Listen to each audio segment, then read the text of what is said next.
and everyone for joining us. Thank you for being here this morning. This morning I wanted to share a few ideas. The title of the talk is The Way Out is In.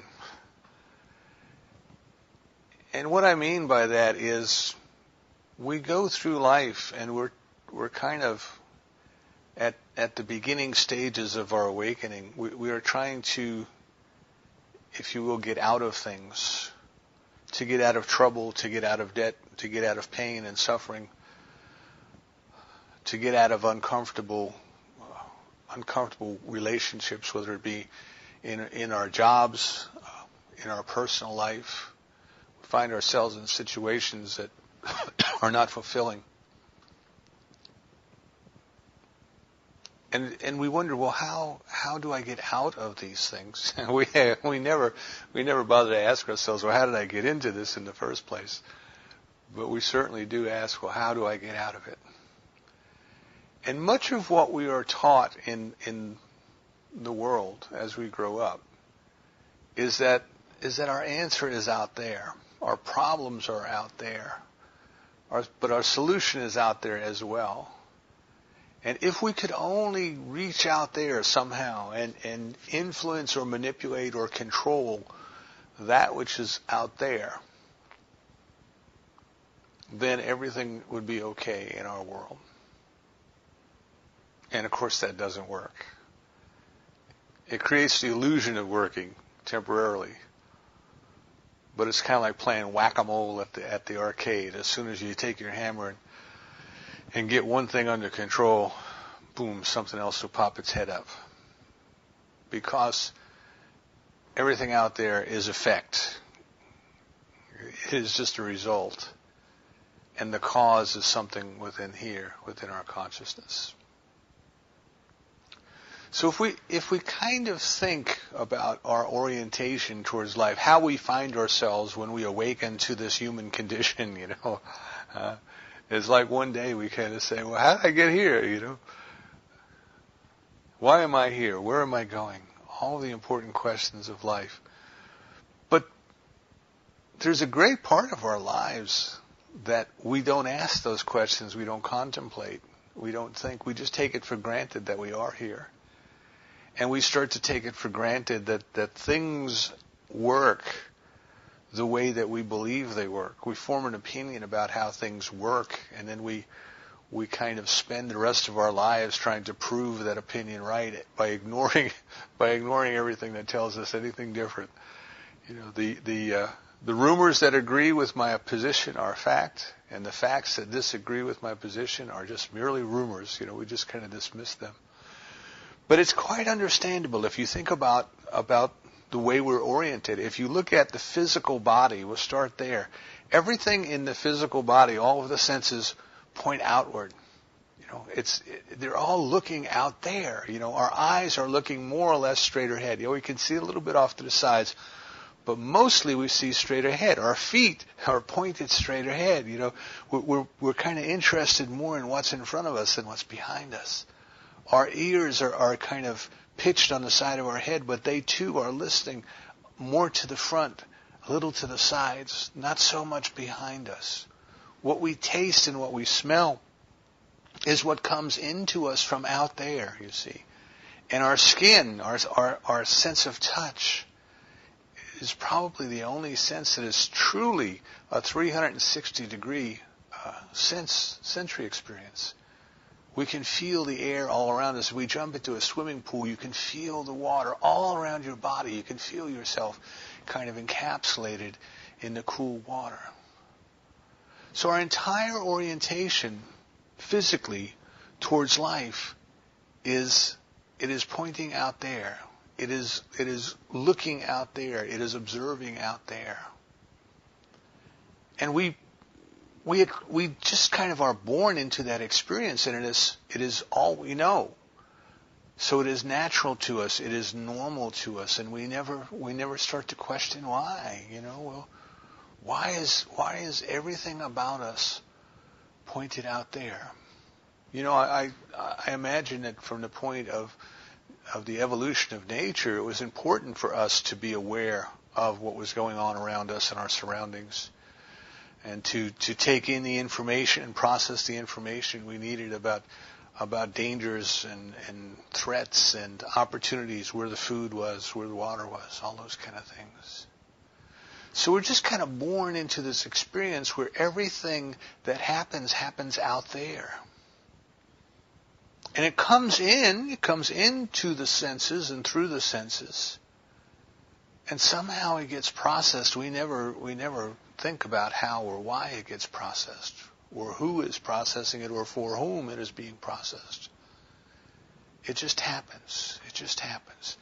You know, one of the most remarkable things, when I stop and think about it, is when the kids were learning how to play baseball, and we would take them down to the field, and you had something you had to be there over the years and kind of watch them develop, from the very first awkward swing at a ball on a tee, or trying to throw a ball that just kind of plopped a foot or two in front of their feet, or trying to catch a ball and holding the glove up and letting the ball go right by them, to later on as the skill starts to develop, and you can see them, perhaps out in the outfield, and there's a crack of the bat, and as soon as there's a crack of the bat, the outfielder starts moving to the direction where he or she is going to be able to catch that ball.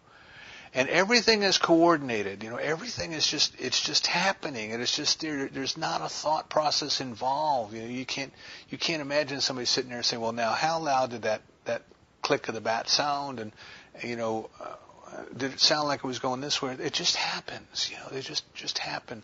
If you've never seen the children do it, go to YouTube and look up some clips of Joe DiMaggio when Joe DiMaggio was playing in the outfield for the Yankees. And it was just something so magical almost about the way that somebody who has the skill just coordinates everything. And it culminates, in them making the perfect catch, catching the ball. How did that get processed, What was going on inside, not out there? What was going on inside? We all heard the crack of the bat. We all saw the pitchers wind up in delivery. But there was something inside that player that was able to take all of that in, translate it, and respond to it appropriately.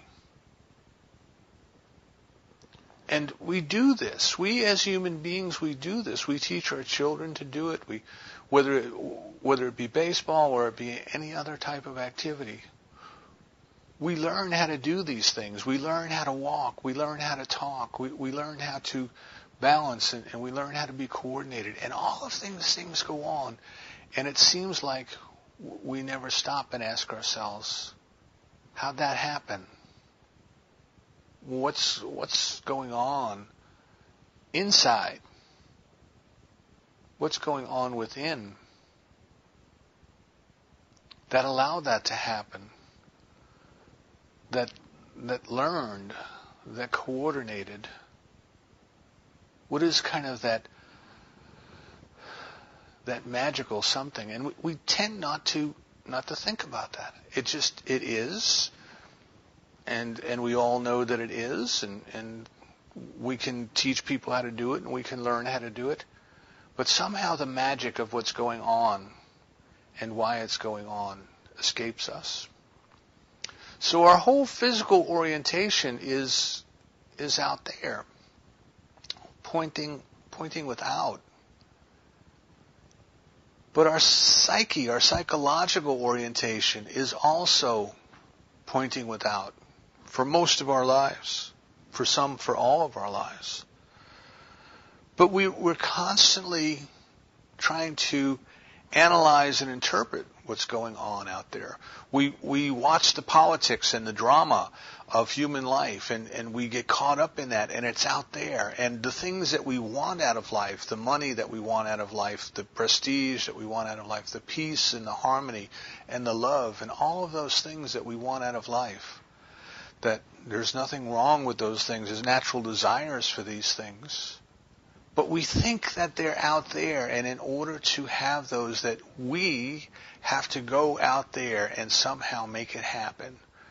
We have to manipulate it. We have to cooperate with it. We have to more or less learn how the game is played, and then we have to play the game accordingly. So our orientation, again, is out there.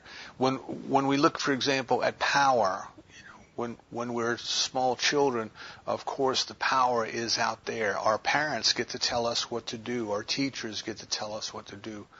Our clergy gets to tell us what to do. And as we move through different stages of life, the power just kind of is always out there. We always have a boss who is telling us what to do. If we're in the military, we have an officer telling us what to do. If we're in college, we have a professor telling us what to do. And it seems that the power is external to us. And if we want to have any power, we have to figure out how to go outside of ourselves and get that power so we can then be in a position to tell others what to do. When it comes to wealth, all of the money is out there. The rich people have all the money. We know that. And if we want to have some of whatever it is that's out there, we have to figure out how to get them to give some of it to us.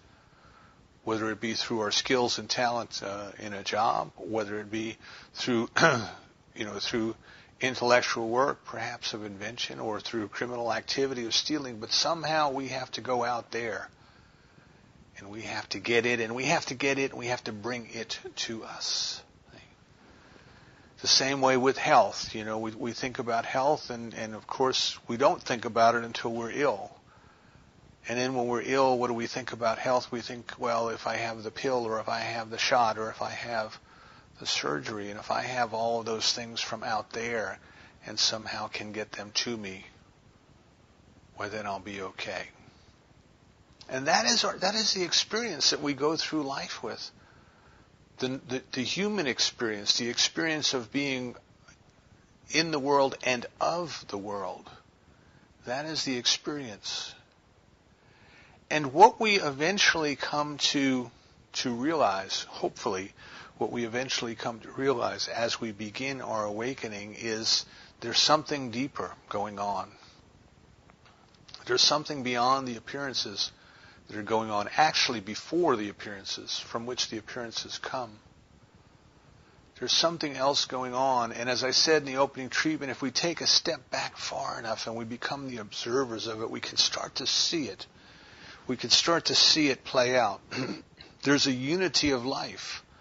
There's a harmony of life. The plants and the animals cooperate with each other.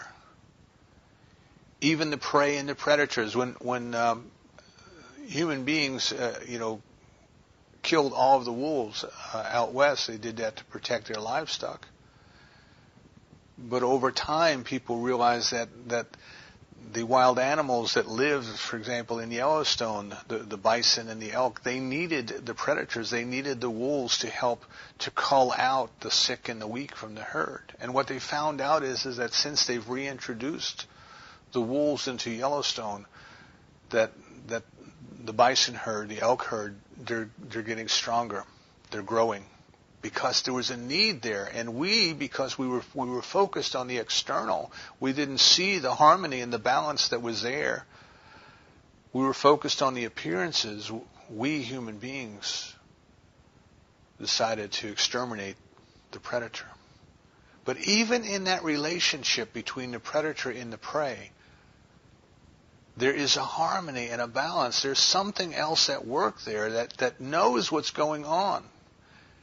And keep in mind, these species can't communicate. At least we don't know that they communicate with each other.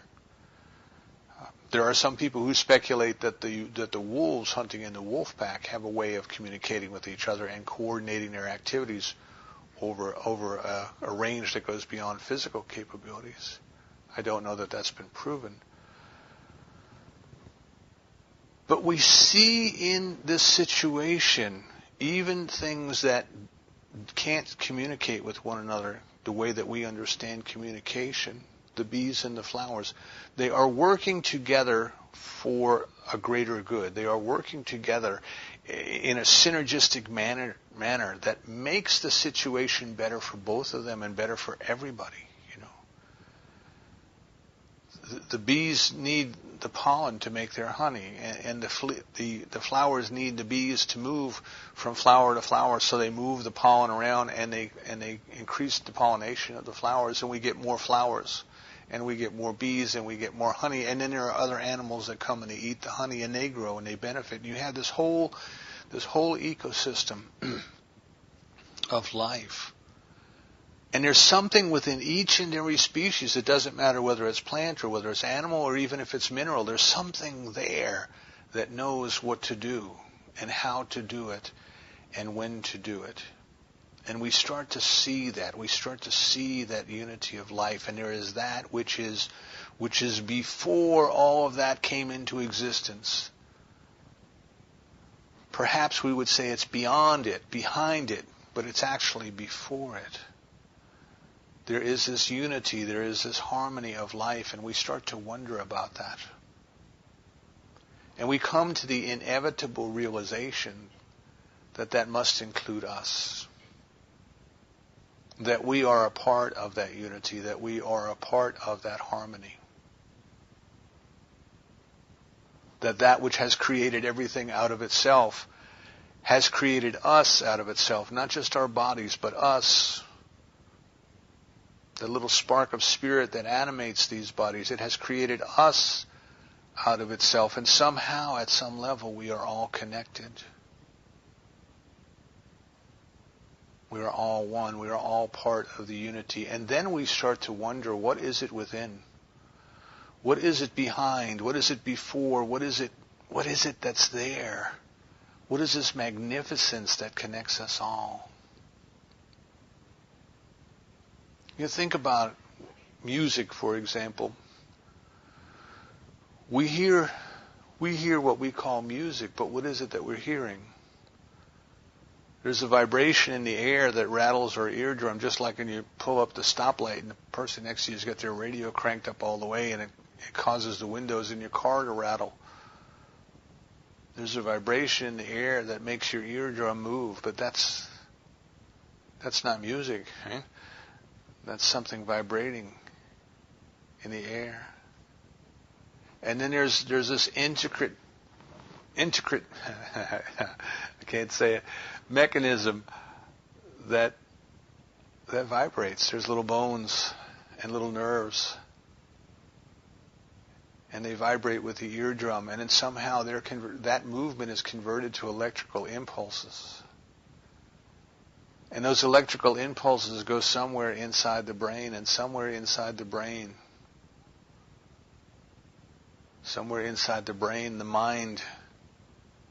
the mind that uses the brain interprets those impulses as music.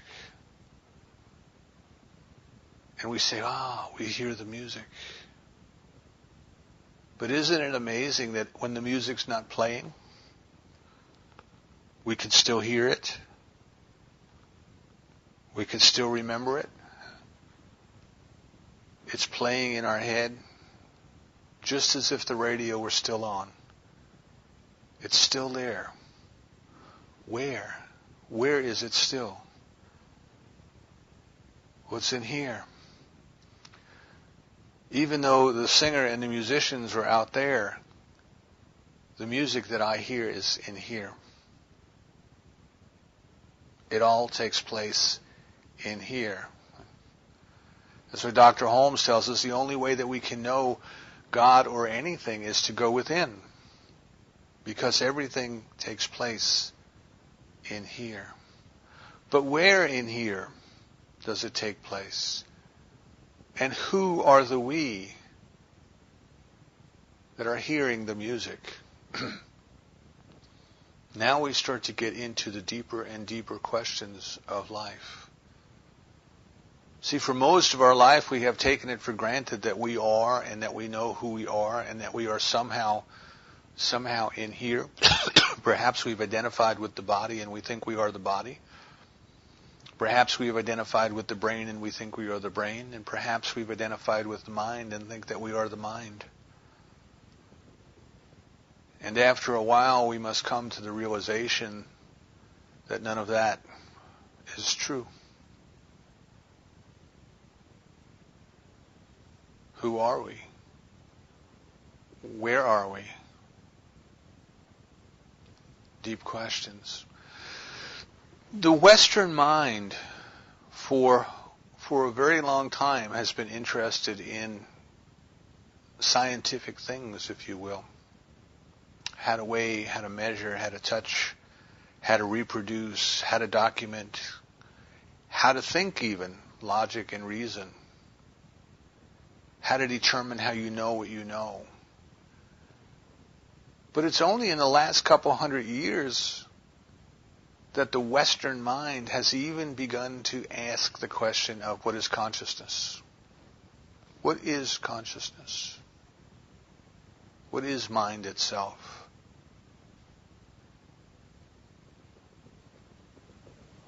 So there's this someone who is knowing, who is weighing, who is analyzing, who is documenting, who is thinking rationally and logically.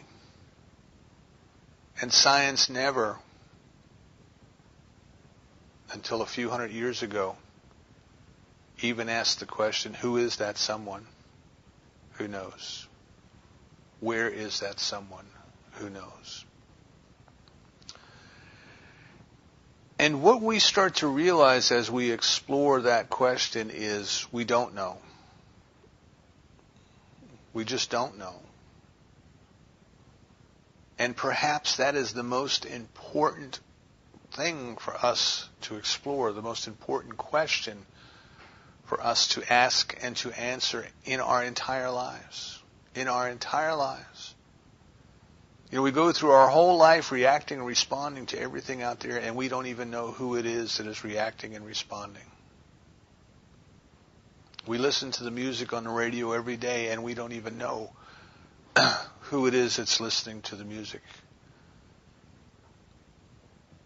So one of the things that we learn to do in our meditation practice is to sit and be in the center, and to be in the center of the senses. And to take in the sounds, and to follow those sounds, and to come in through the ear with those sounds, and to follow those sounds until they come together somewhere. And while we are listening to the sounds, to be aware of what we feel, and to follow the sense of touch, and to see where it leads, and does it come together somewhere with the sound. And the same with our other senses. And we can sit in our meditation, we can start to try to imagine, to try to find that center point within all of us where that comes together. And as we start to do that, then that we realize then that these external things are not us. These external things are merely projections of our beliefs. And if we wish to have a different experience in life, then there's no sense wasting time out there trying to manipulate or to change things out there. We must first go within, and we must find out what this is within, and we must explore the most fantastic question that we can ever ask. Who am I? What am I? And we must spend our time going within. This is something that spiritual traditions have taught for thousands of years. It's no secret. The saying over the temple at Delphi said, "Know thyself. Know thyself." In the ancient temples of the Egyptians were the words, "I am." When Moses went up the mountain and had the burning bush experience, which is a deep meditative experience, he just realized, I am. I am. He said to God, "Who shall I tell these people gave me these commandments?" And the response was, I am. I am. When Ezekiel had his deep meditative experience, He rose up into the heavens in a chariot of fire. He was consumed in the experience within of the I am. Now religions, just as a side, religions have typically dealt in the power and control that's out there. They are a part of that. They play in that arena, if you will, and they try to maintain power and control over their adherents through rules and through regulations, and then through punishment. You know, if you don't do what an adherent of that particular denomination does, and then you'll be ostracized, you'll be put out of the community, those kind of things. But we must remember that is all out there, that is all in the externals, that is all power and control. But the spiritual practices have always told us to go within, to seek first the kingdom which is within, as Jesus put it. There's a teaching story from the East that says when the gods were creating humanity, there were some secrets that they didn't want the humans to know.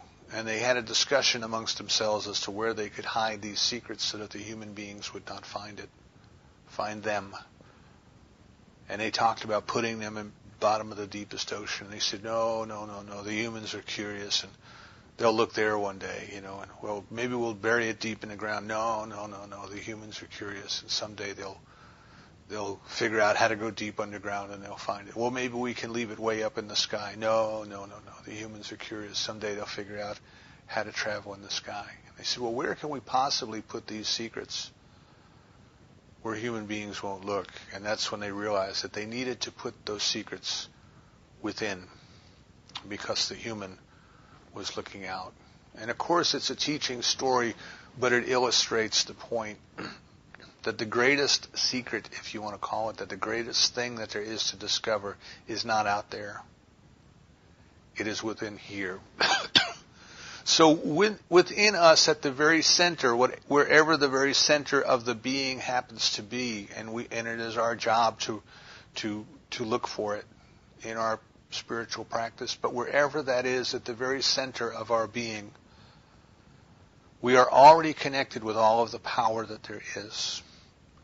Now, this is not just some power. This is not just as much of that power as can come to us through our physical bodies.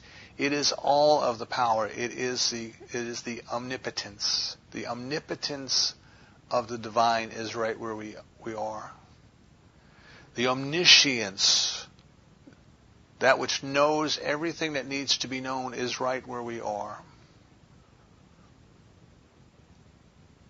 Emmett Fox says, if you take all of the power and all of the wisdom and put that together, you get poise. The perfect poise of God is right where we are. So when we think of what it is that we want to get out of debt, out of pain, out of fear, out of unpleasant circumstances, whatever it may be that we typically as human beings pray to get out of, the only way out is in. We must go within, and we must get to the level of cause. That is, we must connect, we must unite, we must experience that which is wise enough to know how to do everything and powerful enough to do it. And that which then, through its own activity, through its own action, projects these things into the world of experiences around us. So if it is peace that we desire in our lives and in our world, we can't go out there and make it happen. We must first go within here and discover it. And then once we go in here and discover it, then it projects itself through our activities, through the things that we do, and through our circumstances, the things that we see and those who come into our lives. And those who are unpeaceful have to leave. Just as the shadows have to leave when the light is turned on, the situation changes. If it is health that we are looking for, we must go within ourselves. We must go to seek the kingdom within. We must go, as Jesus said, we must go pray in secret. We must find the Father within, Father being the Spirit. And we must connect to that which creates everything in its own image and likeness, in its own perfection. And we must allow everything within our consciousness that is unlike God's perfect health to go away, to disappear, to dissolve into the nothingness from which it came. And then that perfect health expresses itself through us, through our activity, through the choices of food, through the choices of exercise, through the people around us. And we start to demonstrate the health that is already within. If we have a problem to solve, if we have something that we need to know, if there's a research project that we're working on, we must go within first and recognize that the omniscience of God is right there within. I always encourage students when they're about to take a test to remember that the mind that wrote the test is the mind that is taking the test. There's only one mind. The answer to everything is already known in the divine. So what we want to come to realize is that the only things that matter in life, truly matter, must be found within first. Because if we find them without first, and we get entangled with them without first, we will lose them. They will go away. This is why people think, well, gee, I can only be in love if that special certain someone loves me back. I can only be happy if I have that certain job. I can only feel like a success if I have a house on the lake and a boat and a car. Or if I have the title in front of my name in the office in the corner with glass all around. And we get entangled with the externals, which are nothing but effects. And we get so entangled with them that we lose sight of that which is within, which is the cause of the effects. So there comes a point then where our desire for our spiritual growth must turn within. Yes, there are books and there are teachers and there are retreats and there are workshops and there are seminars and there are all of these good things to help us on our way. But they can only help us find that which is already within. They can't give us anything that we don't already have.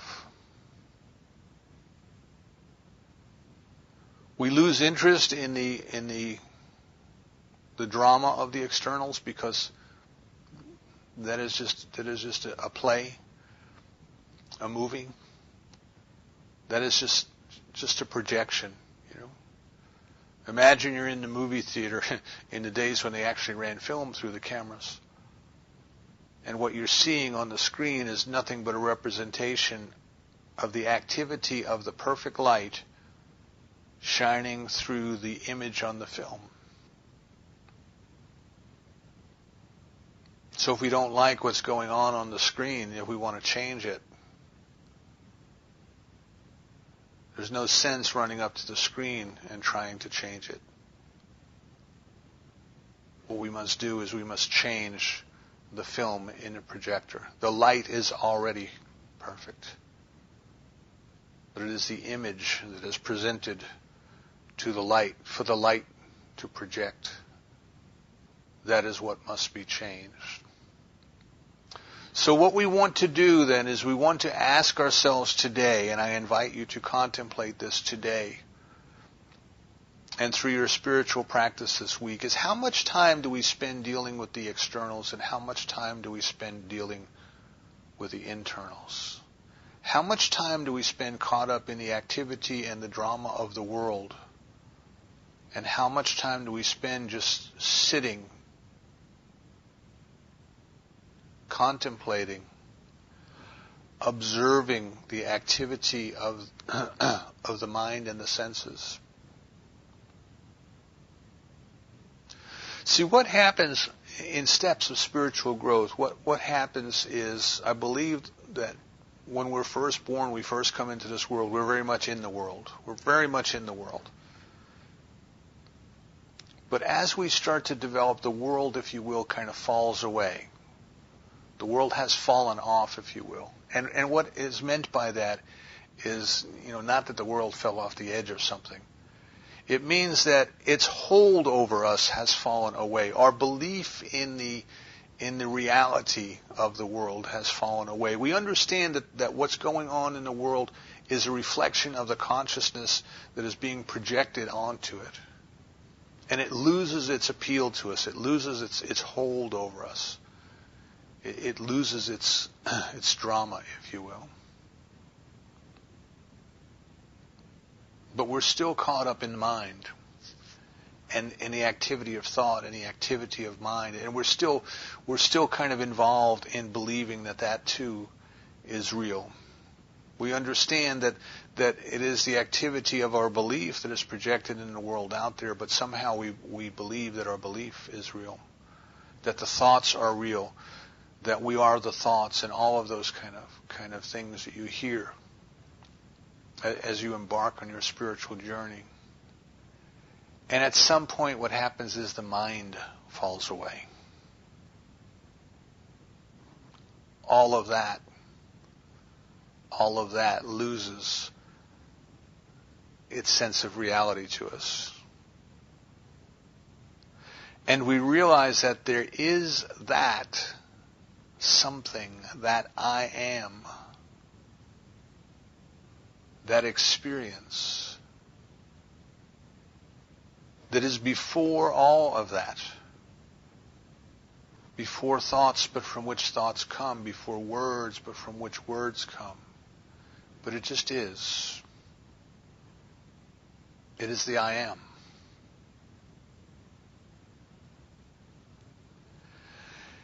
And we get to have the experience of simply being. Simply being.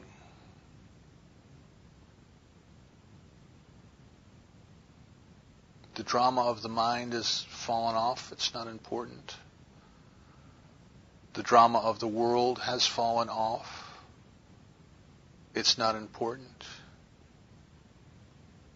The drama of the ego in the sense of my name, my identity, has fallen off. It is not important.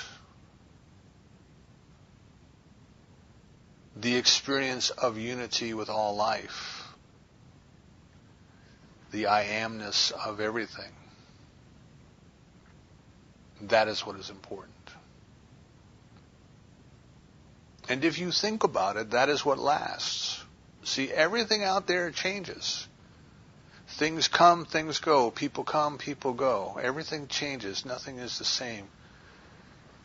Get back in your car and go to where you went to high school and look around. Things change. Nothing's the same. Buildings are built, buildings are torn down. Nothing is the same. But the I amness has never changed. So let's stop working out there.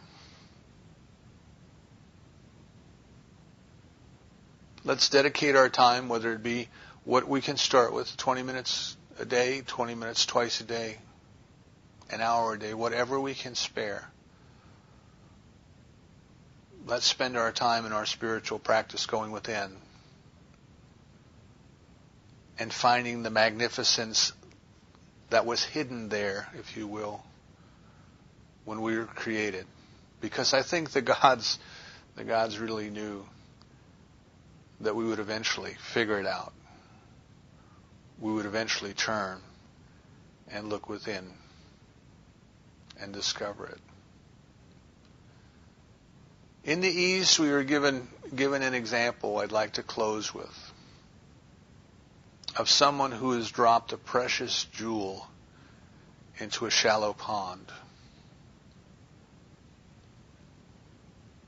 And they reach down in that pond and they start moving their hand all about, flitting it here and there, trying to find the jewel. They're stirring up the mud, and there's physical things that get in the way. They're stirring up the ripples on the top of the water, and the sunlight is reflecting, and they can't see, and there's kind of, if you will, perception things that get in the way. And they're struggling, and they're struggling, and they're struggling for the thing that they want the most, which is to find that precious jewel. And what they have to do is cease activity. They have to take their hand out of the water. They have to be still. And to know that that jewel is there, and to know that that jewel will reveal itself. And as they stop thrashing about, the ripples on the water go away, and they're able to see more clearly. And once the ripples of the mind, if you will, settle down, then of course the activity settles down and the mud settles down. And there is the precious jewel that they have been looking for. And you and I, of course, have that precious jewel at the center of our being. It is that which has created us out of itself. It is lying in quiet repose, waiting for us to make the discovery. We need to cease the ripples of the mind. We need to cease our entanglement with the external world and our activities.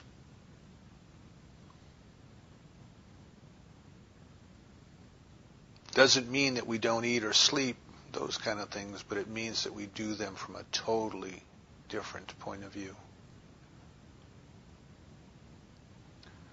But most importantly, what we must do, there's no way around it, nobody can do it for us. We must take the time and have the discipline to just simply go within. So let your spiritual practice this week be some time alone. Some time away from the activity of the world, some time away from the TVs and the radios and the newspapers, some time away from friends and family, some time away from the chatter of your own monkey mind. Take a vacation within, and I believe you will find that the way out of everything is the way in. And so it is.